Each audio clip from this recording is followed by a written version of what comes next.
Hello everyone, my name is Keith. I'm a 6th generation native Texan and a frame carpenter by trade with over 26 years of on-the-job experience. Recently, I've decided to start doing remodel flips, and being that my son and I are going to be actually doing all the labor, it provides me a prime opportunity to start a YouTube channel to document the processes that we go through while doing it. We plan on continuing making content in the future, so do me a big favor. Please subscribe and turn on all your notifications so you don't miss out on anything. This little house has been a fun project, and I've learned a lot of new things by doing it. I really think the hardest lesson I've learned, or should I say I'm still learning, is the process of filming and editing content for publishing on YouTube. So please forgive me if the quality leaves something to be desired. I promise I can only go up from here. The purpose of this video is to show you the condition of this dump of a house from the very beginning, and to explain in some detail what will be done as far as processes and changes needed to accomplish a real nice finished product. All the following episodes will be primarily in time-lapse for your enjoyment. So let's get started. This is going to be fun. Here is the front of the house. Changes here will be tearing down the carport, building a new front porch, and building a new roof design to connect the little shed to the house. Doing that will make a little breezeway between the house and the shed. The house will have all new windows installed. There are 2 layers of siding on this house, so that'll have to be torn off. And then we'll insulate the walls. And afterwards, we'll install 7/16" OSB plywood on the studs to provide a good solid backing for the lap siding.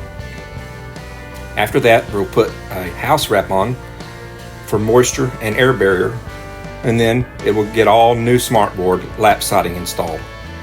And the gables on the front of the house here and on the side and by the kitchen, they're going to be a cedar shake style siding. The 2 separate windows here in the front will be replaced with a single twin window. And this ugly, unsafe electric service will be replaced and relocated on the side of the house. And I didn't record the electrical changes, but everything is replaced and upgraded to at least better than code requirements. All of the currently open and exposed overhangs that are predominant on these old houses will be brought up to date. We'll enclose them with smartboard soffit and fascia. And this window here in the front, I don't need this window, so I'm going to delete that. This gable will be cedar shake style siding, as we said, and I'm going to install shutters here and on the front window. We'll remove this vent pipe rigging at the kitchen and reinstall it in the well the proper way. On the other side of the AC unit there are going to be some massive changes. Basically, the entire back of the house is going to have to be torn down to the slab. And this is because we need to accommodate several necessary changes. Because this back room ceiling is currently only 7 foot tall, and that can't stay.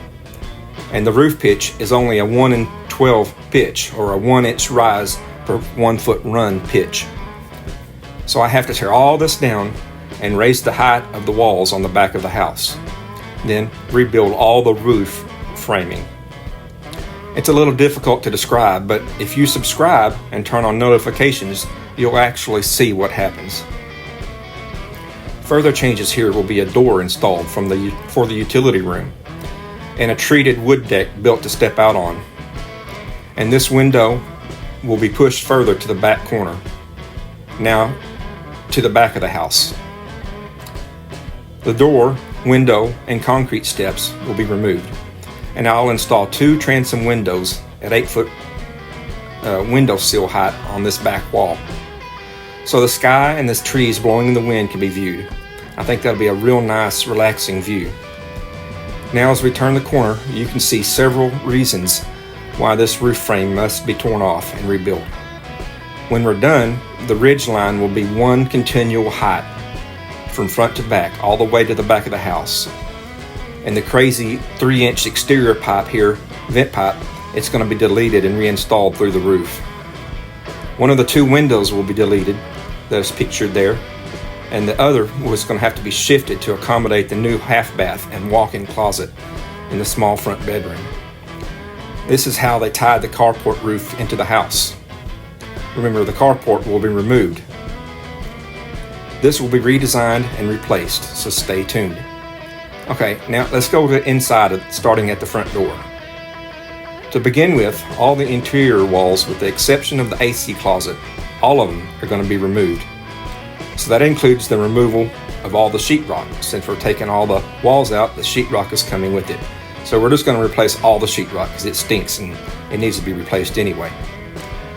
Then all the tongue and groove pine flooring is nailed directly to the floor frame, and that's not the way it should be done. There's no subfloor underneath the tongue and groove, so we'll be removing all of that. We want to do our work right. We want it to last for a long time.